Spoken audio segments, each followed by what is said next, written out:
Hello everybody, welcome back to Kanga TV, home of North Melbourne fans, and I don't know if welcome is the right phrase to use to open this video, however, we're going to go with it. Welcome to the round 16 review. North Melbourne yesterday afternoon going down to Hawthorn in a lacklustre and spiritless performance. 85-point thrashing down in Launceston at a ground that has not been a happy hunting ground for us in recent times. Hawthorn 23-12, 150, defeating North Melbourne 9-11-65. Before we jump into the video today, I do just want to touch on George Wardlaw at the top of the video. I don't think it's a surprise to a lot of us that George's form has been underwhelming the past sort of 3 to 4 weeks. He's a much loved figure, character at the football club as a person, and we just love the way he goes about it week in, week out on the field as well.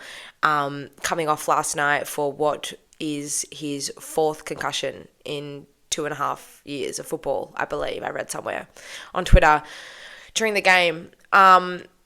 It's a really difficult position to be in for George and for us as fans. We obviously don't want him to change the way he goes about his footy, and that's something that we loved about Jack Zeeble when he was at North as well, and Ben Cunnington. These guys were warriors. They just didn't hesitate. They threw themselves in every contest without second-guessing themselves, and the game has changed, it has evolved, and our awareness around concussion and around head injury and the effects it can have on footballers later in their life is quite significant. So I do really hope that we can get George back to his best in a safe and manageable way.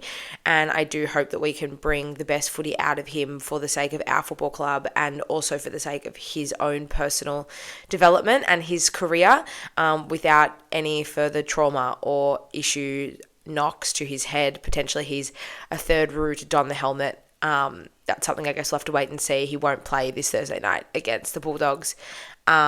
He will hopefully be back the following week when we take on the D's at the MCG, but I just wanted to start with that off the top. There's been a lot of chat about George in the past few weeks, and his form has been probably a bit underwhelming, to be honest, and he was subbed out at the game last week, and it's a bit of an elephant in the room, I think, but given what happened to him yesterday and his early departure from the game, I just wanted to address that straight up. I won't be talking about it any further. Our thoughts are with George, of course, and I want nothing more than, like I said, a speedy and safe recovery and an outcome that's favourable for everybody involved. Anyway, on that note, let's jump straight into the review. There's not really a polite way to put it, is there? Other than this game was just a massacre from the word go. It appeared to be over in the first 10 minutes of the game. Hawthorn looked completely switched on. They looked really refreshed after the bye. They came in with a purpose, with intent, and we seemed to not really show up at all. And I think it's a really tough game to assess. On paper and in isolation, the game was embarrassing. And it was something that all of us will be hoping to forget and move on from pretty quickly. And I don't think that you can shy away from the game in isolation just being a complete failure. Like, there's actually no nice way to put it. The build up to this game was great. And the past sort of 8 to 10 weeks, our form on field, pretty much since Good Friday, has been awesome. And we have been in every single game up until 3/4 time, and the Collingwood performance was the outlier in that patch of games, being that it was the only game decided by more than 2 goals between Good Friday and yesterday in Launceston. And our competitiveness and our willingness and our commitment to the contest has all been there.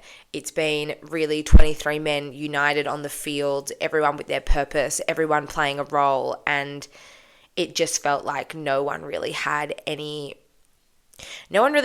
to give yesterday. It kind of felt like the game against Carlton was our grand final, quote unquote. There was a huge build up on the back of Good Friday, and we needed a response, and we needed to showcase how far we had come since Good Friday, and we did it. And we put on 2 scintillating quarters of footy and walked away with a pretty special victory. But the last quarter last week was inexcusable, and I spoke about it in the review last week. Yes, you've got to find ways to win those games, and you've got to find ways to hang on, and it's kind of a similar way to the way we won a few weeks ago against West Coast. It was pretty ugly, and it was only the last quarter where we stood up and were able to steal the 4 points. Against Carlton, it was a pretty sloppy first quarter. We turned it on in the second and third, and then we kind of just went into protection mode from 10 minutes in to the last quarter, and I don't want to say did everything we could to hold on to the win, but we did what we had to do to hold on to the win. It kind of felt like the last quarter against Carlton seeped into the opening minutes of the game against Hawthorn, and before we knew it, we were, 3-4 goals down, and they just put the foot on the accelerator and they just went. We were lucky that they actually missed quite a few shots early on, because they could have taken a 6-7 goal lead to quarter time, and it could have been a lot uglier than it was, which is crazy to say after an 85-point demolition. The game as a whole, though, kind of reminds me a little bit of the game against Hawthorn in Launceston at the end of last year. We played them in round 24. We got smashed by 124 points. The week before we played the Bulldogs, we got smashed by 96 points. So after we had that heartbreaking loss to West Coast in Hobart in round 22 last year, that nail-biting finish, it kind of felt like that was our grand final. And we kind of just threw everything we had at that final game, and the result and the way we lost that game probably broke us. And that was on display in rounds 23 and 24. Both the Bulldogs and Hawthorn ended up making finals last year, but we just looked like a bit of a broken club in those last couple of rounds, and we just felt like we had nothing more to give in the tank. It kind of felt like we had spent all our effort and energy from the bye last year up until the end of round 22, just throwing everything we had at every game. We had some really competitive performances. We had 3 wins, and then that heartbreaking loss that we did have against West Coast probably just snapped us, and that was it. Do I think the same things happened after the Carlton game? I'd hope not. But the difference here is that we still have, 8 games to go for the season. So we've got to find a way now, and we better do it quickly because we've got 5 days until our game on Thursday night against the Dogs. We've got to find a way to kind of digest this, take what we need to take, and move on pretty quickly and find a way to respond against the Dogs. Do I think we're going to respond? Yes. I do think that we have turned a corner in that regard, and I do stick by that. I do think that the improvement over the past 10 weeks has been obvious. Maybe it hasn't been as good as we would have thought, and maybe there are areas around the ground where we are still lacking, and we haven't addressed it and maybe haven't realised it because our dominance in the centre of the ground and the clearance has been so impressive that we haven't really had to worry about what isn't going right too much, if that makes sense, because we've played a lot of these games on our terms and we're winning the ball in the middle of the ground. Whereas yesterday, Hawthorn took our best part of our game away from us. They killed us in the clearance, and we just had no plan B. We just kind of had nowhere to go, and we didn't really have an answer. And I know that's part of a developing side. I'm not going to call it a young side, but it's a side that's still developing, and a side that's still learning, and a side that's still figuring out their game style and what's going to work and what's not going to work. But yesterday it just didn't work, because the only other thing in my mind that we've had and that we've brought over the past sort of 9 weeks away from the contest is a bit of physicality. We've tightened up defensively across the board. Teams are genuinely scared when they have to face North. I feel like physically we've been imposing. I feel like we've been a really tough opponent to play against, and that wasn't on show yesterday either. And that's an issue, because if you don't win plan A, you've got to have a plan B and C to somewhat combat the attack coming the other way and to somewhat try and steady the ship. But we didn't really have an answer for Hawthorn at all. Like I said, even in those opening parts of the game, and the game was over almost before it begun, it just felt like we were never really a chance, and we just kind of appeared to be on the back foot from the get-go. And we've seen games this season where we've allowed the opposition to get the fast start, and then we've been able to recompose ourselves at the break or recompose ourselves at a key point in the game and then find a way to respond and to challenge. We couldn't even do that yesterday. And like I said, the game in isolation, bad, embarrassing, not good enough. However, in the grand scheme of where we've been since Good Friday, I feel like this was probably a game we just came in. We spent so much emotional and physical energy preparing for that game against Carlton last week that this was maybe a little bit of a come down. And so I hope that's the case, and that it's a different side that face the Bulldogs next Thursday night, because the Dogs are not the same side that we played in round one, although that was a pretty solid, pretty competitive performance on reflection. They were missing some real key players who will be there now on Thursday night, and we will be without George. We may also be without Luke McDonald, and that is the biggest dagger to my heart that I ever could have thought of. Like, if you had told me what is your worst nightmare at the end of this game, it's Luke McDonald injuring his shoulder and potentially missing the opportunity to play in our 100th year celebration game on Thursday night. Luke McDonald is every one of us. He is a North Melbourne person through and through. He has been since the day he was brought into this world. And for me, thinking about Thursday night and going to the game with my family, and we're all North Melbourne people, and we've, supported the club through thick and thin. I have ever since I was born. Same with my brother, my dad, from a young age too. So knowing how much it's going to mean to me next Thursday night, being in the stands and watching on and being able to celebrate this amazing football club, makes me completely heartbroken at the thought that he won't be out there representing us, because he does, in my mind, represent what it means to be a North Melbourne person and a real shin boner.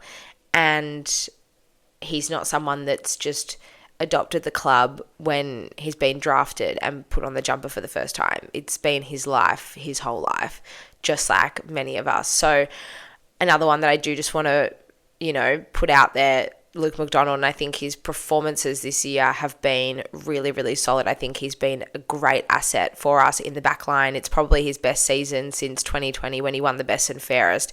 He has been a real staple for us in defence this year. He's been so reliable. He's been someone that we really know we can trust, and that's probably not something we have said about Luke McDonald for the past few years, but I think stepping down as captain has really done him justice. It's been one of the best things that he has ever done. I think he just looks really relaxed. He looks like he's just out there enjoying his footy and he's reaping the rewards. So I do hope that it's nothing serious. I hope they just sidelined him for the rest of the game yesterday as a precaution, and we will see him out there fit and firing on Thursday night as he should be, as he deserves. I think the most disappointing thing from the game last night is not so much the result. I think if you go out there and you throw everything you have at your opposition and you come up short, fine. It's not great, but you can kind of cop it. And that's, I guess, where the phrase honourable loss comes from, is when you do put up a really good fight and it's a great performance and you just aren't good enough to get over the line. I think that for me was the performance against Fremantle. That's probably the one time this season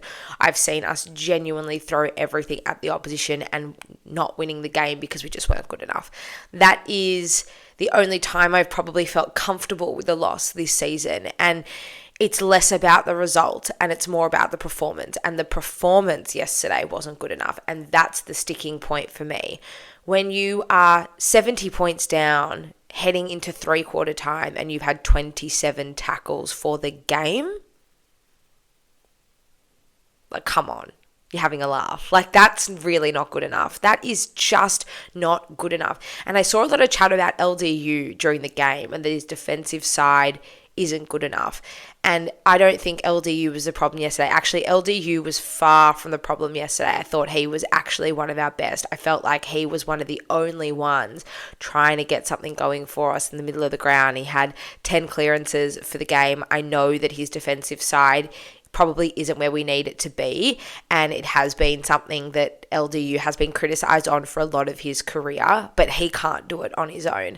And yesterday was a great example of him trying to lead with his actions and not many coming to the party. I thought Luke Parker and Colby McKercher were excellent. I think Colby, ever since he moved back to the halfback, has just been outstanding. He just looks so comfortable with ball in hand. The run that he gives us and the dash off the halfback is just scintillating. And ever since that Richmond game about 6 weeks ago, he hasn't really put a foot wrong. I think he is back to his absolute best. I think Luke Parker, once again, a warrior in the middle of the ground, and he complements LDU really, really nicely. One thing I did find really baffling is the decision to not move Harry Sheezel into the middle of the ground sooner.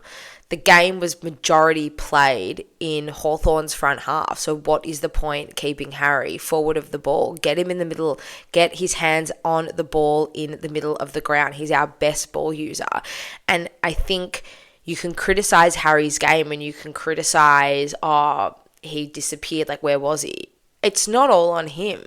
Part of the responsibility has to fall on the coaches, and part of the responsibility has to fall on them acknowledging that he isn't getting involved and he isn't getting his hands on the footy and actually finding a way to bring him into the game. And when George went off, he attended the centre bounces. I think he attended 8 or 10 for the remainder of the game, and he ended up having a really strong second half of the game. It wasn't his best. It was actually far from his best game, but for the first half, he was nowhere to be seen. And how much of that and how much of the responsibility and onus falls on the coaches as much as it does him, and how much he can actually bring himself into the game, I'm not too sure. But I do think that when you're looking ahead to Thursday night in the selection table, I know the obvious choice would be to bring Will Phillips into the side, and this is probably the only way Will Phillips will get an opportunity again. And we have acknowledged that despite his really strong form in the VFL, it clearly hasn't been enough to break the midfield group that we have at the present time. And I do think that while he is deserving of a shot,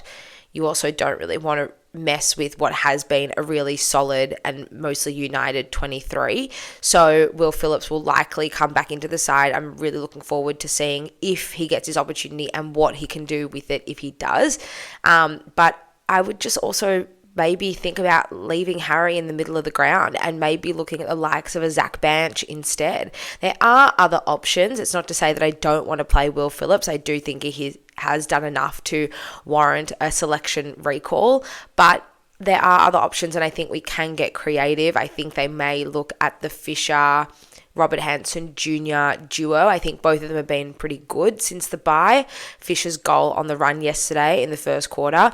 The man missed the opportunity to seal the game for us on multiple occasions against Fremantle, and then last week came out and kicked an unbelievable goal against Carlton, and then yesterday came out and did the same against Hawthorn.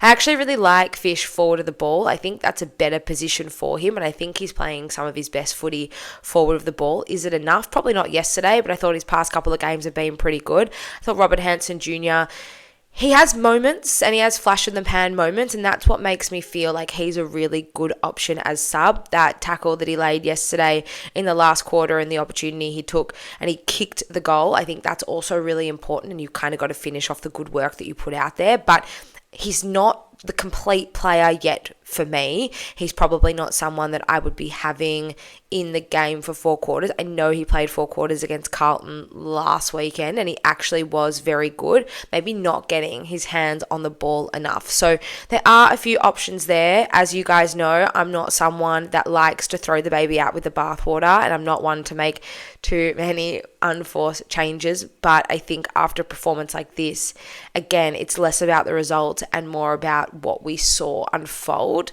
over the 4 quarters. There's definitely room there for selection changes and some potential shuffling of the magnet. So I think it's going to be a very interesting wait and see, albeit we only have 5 days to identify what we need to change and then go ahead and do it. If there is one thing I'd love for us to rectify before the end of the season, it is our ability to get the ball inside our forward 50. North's actually quite an efficient side when we do get the ball in our attacking half of the ground. I believe we are in the top 4 for efficiency inside forward 50 and our ability to score once we get the ball in there, but it's actually getting the ball in there that seems to be the problem. Only 40 inside 50s yesterday to Hawthorn's 63, but we were travelling at 55% scoring efficiency when we got the ball in there. So you're damned if you do, you're damned if you don't. Our forward line is functioning so much better this season than it was last year, and that's been a real positive for us. Nikolaki yesterday was the one that stood up after he's had a bit of a quiet sort of 6 to 8 weeks, but I think in the last 3 games in particular, he really looks like he's back to just about some of his best footy. But if it's not Larky, it's Curtis. If it's not Curtis, it's Zerha. That has been a real strength of ours across the board. It's been a really even contributing forward line this season. Jack Darling definitely worries me. I don't know if it was the right decision to play him yesterday. He was barely sighted for majority of the game.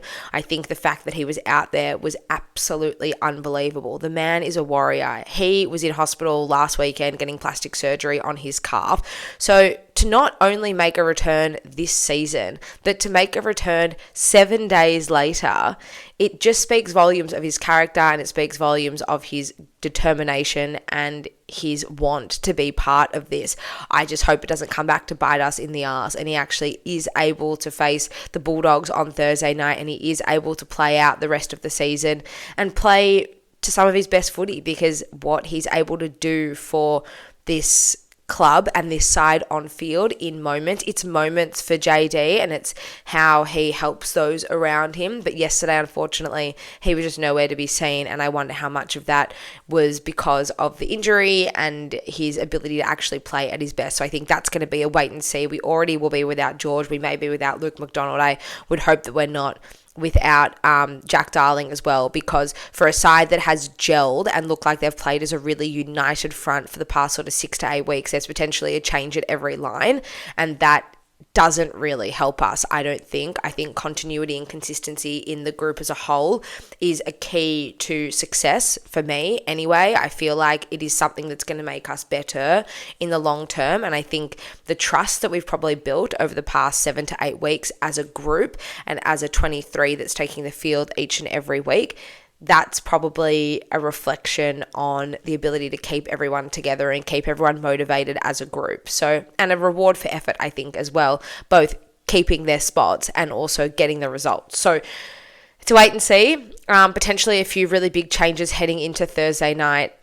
Let's just hope that it's not going to be too detrimental to what we have been able to put together basically since Good Friday. If there's one thing that really disappointed me at the end of last night's game is the decision to delete the full-time post from Twitter, from the club, and the decision to turn the comments off on Instagram on the full-time post. As supporters and as fans, the only reason why we're angry or upset and we get frustrated with performances like what we saw in Launceston yesterday is because we care.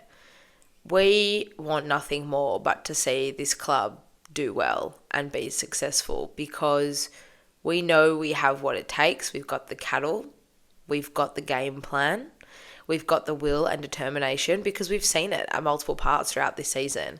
And to deny fans a voice and a platform to vent their frustration after a performance like we saw yesterday, I don't think is fair. I'm in a very fortunate position that I do sit here after every game and review it, and sometimes it can be very difficult, and sometimes it's awesome, but I do have that opportunity. It's quite cathartic and it's quite a nice way for me to be able to process my thoughts, but not everyone is fortunate enough to have that position and have that opportunity the way I do. And I think for the club to actively take away the voice of the people who make this place so special after a loss like that probably isn't really fair. I know that sometimes the comments that I see on my own stuff, be it here on YouTube or over on socials, probably not stuff I agree with necessarily all the time, maybe not language I necessarily agree with all the time, but each of us have our own way of processing these things and approaching these things. And I think, like I said, to deny fans the opportunity to do so and to process the game in their own way and to kind of take away their voice in this moment. It's not the social media team who are responsible for what took place yesterday in Tasmania, but I think you probably just need to let the fans vent and express their frustrations if they want to and how they want to, win, lose or draw. That's probably the only thing sitting here today after I've let everything else sort of sink in and process that I don't love, and I'd hope that we would reassess our decision to do that in games moving forward, no matter how they look.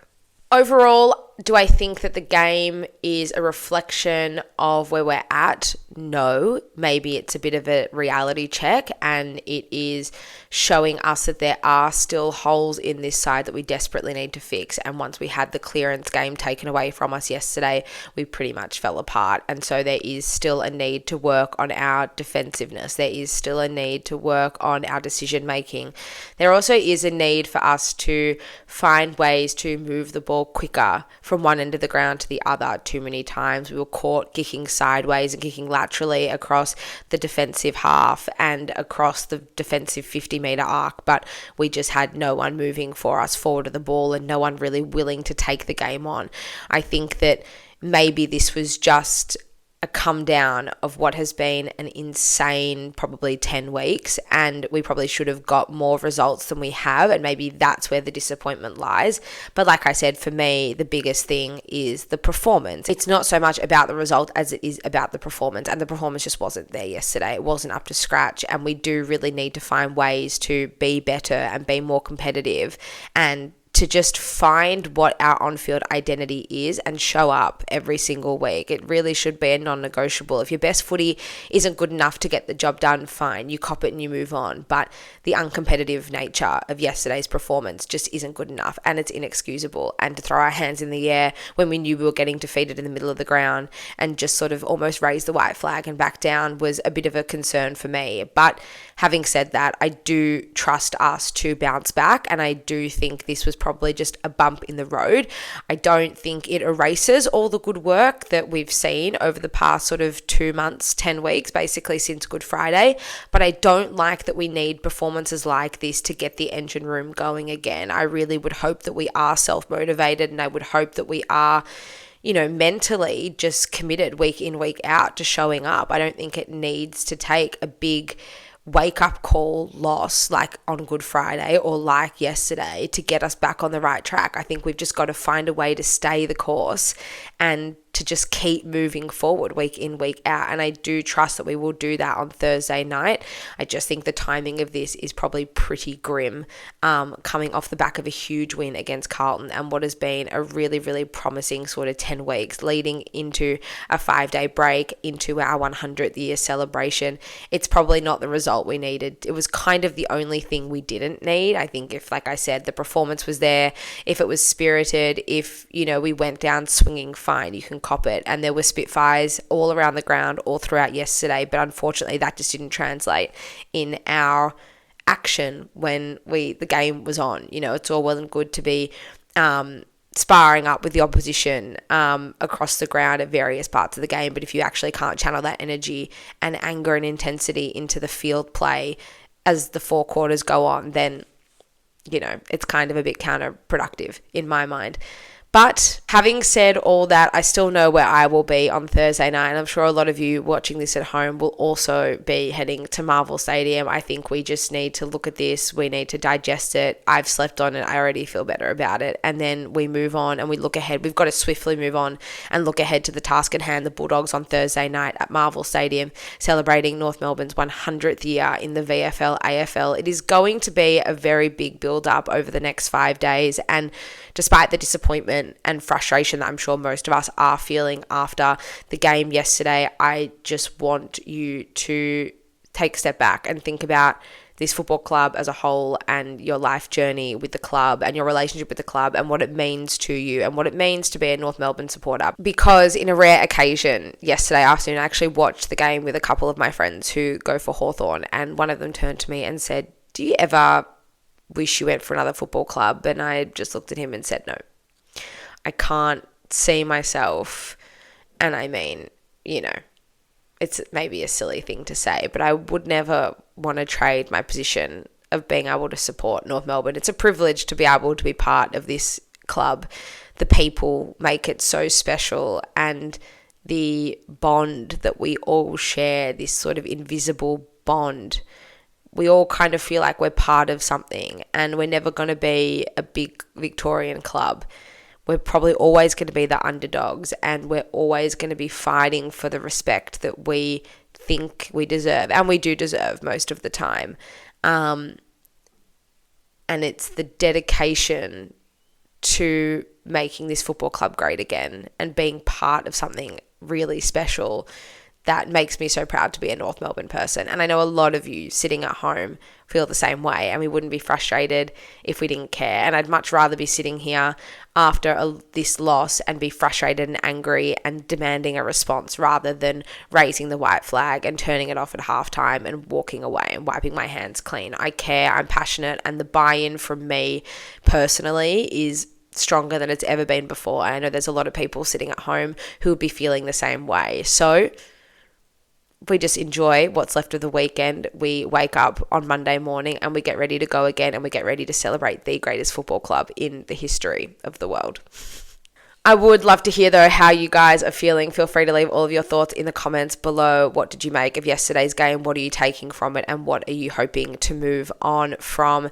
We can continue the conversation over on social media. As always, Kanga TV Show on Instagram, Facebook, X, and email as well. It's a very big week coming up for the North Melbourne Football Club. It's a very big week here on the channel. I've got some very special guests who will be joining me as we lead into the 100th year celebration. I look forward to sharing all of that and more with you. Enjoy the rest of your weekend. Just take it easy for the rest of your Sunday as we get ready to go again and look ahead to a very, very special week for the North Melbourne Football Club.